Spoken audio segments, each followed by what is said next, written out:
Hello everyone, back to my channel. তোমরা সব কেমন আছো? যে যেখান থেকে দেখছো আশা করি ভালো আছো এবং সুস্থ আছো। তো সকলকে জানাই গুড মর্নিং। তো আশা করি চলো ব্লগটা তোমাদের খুব ভালো লাগবে, তো সঙ্গে থেকো, সাথে থেকো। তো এই যে সকালে অনেকক্ষণ হয়েছে ওঠা, সকালে প্রায় 6:30 7টা নাগাদ উঠে গেছি, যেহেতু মামার স্কুল এখন সামার ভ্যাকেশনের ছুটি আছে, সেহেতু একটু লেট করে ওঠা হয়। 7টা 7:30 বেজেই যায়, আর কখনো কখনো আবার 7টার মধ্যে উঠি। তো এটা হচ্ছে এই যে টিফিনগুলো দেখতে পাচ্ছ, মানে 10টায় খাবার। এখন ঘড়িতে বাজে প্রায় 9টা মতন। তো ভাবলাম তোমাদের সঙ্গে ব্লগটা শেয়ার করি। তো এই যে তরমুজ নিয়েছি, আর এই যে ছোলা আর আলু সেদ্ধ, ওটা আমার হাজব্যান্ড খাবে, আর তরমুজটা আমি খাবো। তো আমার হাজব্যান্ড খেয়ে নিয়েছে। আর এই যে বানিয়েছিলাম জামাই মুড়ি। তো জামাই মুড়ি কিছু ভেজে নিলাম, কারণ আজকে ভাত খেতে না ইচ্ছা করছে না। তো তাই ভাবলাম যে এই জামাই মুড়ি ভাজা খেয়ে নেব, আর ওই তরমুজটা তো আছেই, তো এর সাথে একটু মুড়ি নিয়ে নেব। তো ব্যাস, আজকে টিফিনটাই এরকমই হয়ে যাবে। আর এগুলো এত সুন্দর লাগে খেতে, আর খুব মুচমুচে হয়। তো এগুলো বাড়িতে আমরা বানিয়েছি চাল গুঁড়ি আটা দিয়ে। তো খুব ভালো লাগে এইসব খেতে, চায়ের সঙ্গে খেতে, এমনি খেতেও খুব ভালো লাগে।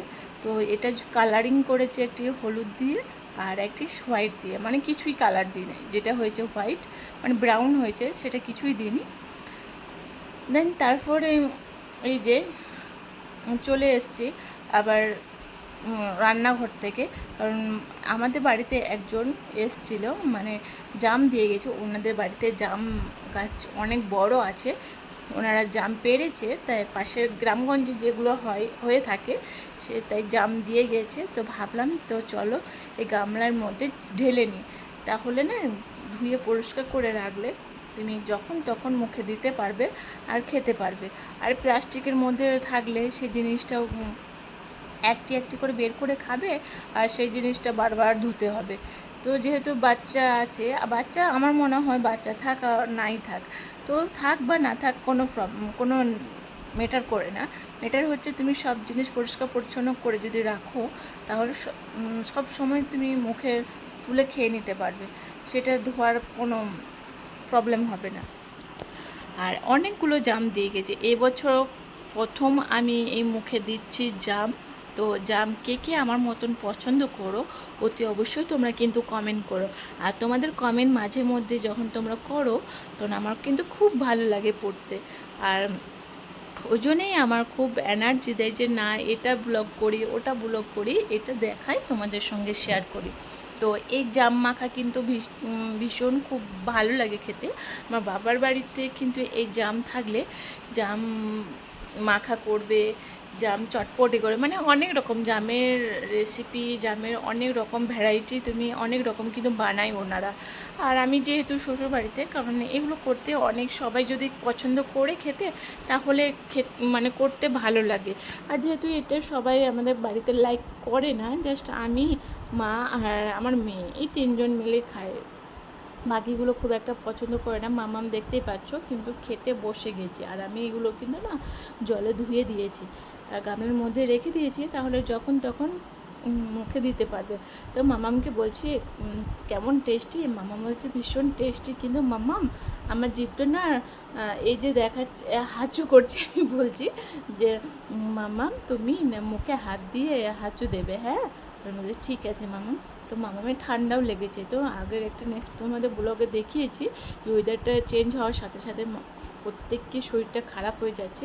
আর এই যে মামামের চোখটা দেখিয়েছিলাম তোমাদের, যে মামামের চোখটা একটু প্রবলেম করছে, তো দেখিয়ে ডাক্তার ডাকাতে যেতে হবে। তো মেন প্রবলেম হয়ে গেছে যে ডক্টর আইস স্পেশালি দেখাতে হবে, চোখের ডাক্তারকে।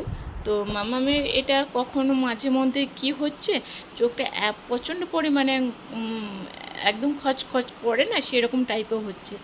আবার মাঝে মধ্যে বলছে ব্যথা করছে। তো অবশ্যই একবার ডক্টরকে দেখানো উচিত।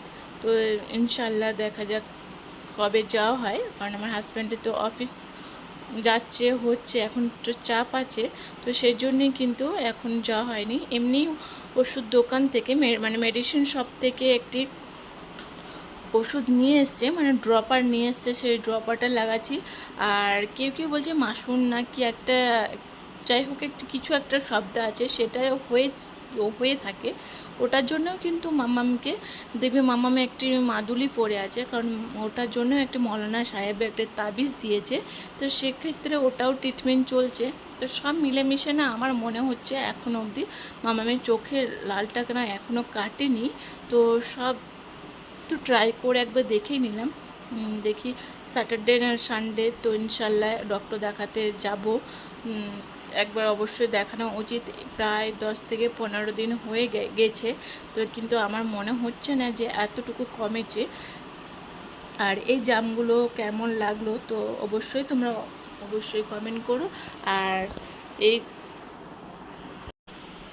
লাইক কমেন্ট শেয়ার সাবস্ক্রাইব করতে ভুলবে না, অতি অবশ্যই চ্যানেলটা সাবস্ক্রাইব করে ফেলবে।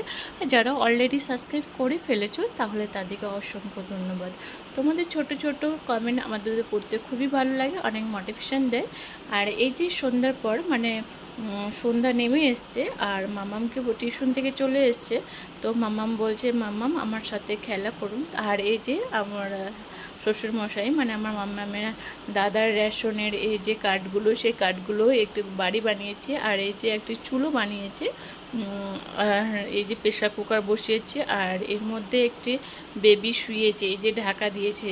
আর এইসব খেলনা দেখে না আমাদের সত্যি ছোটোবেলার কথাগুলো মনে পড়ে যায়।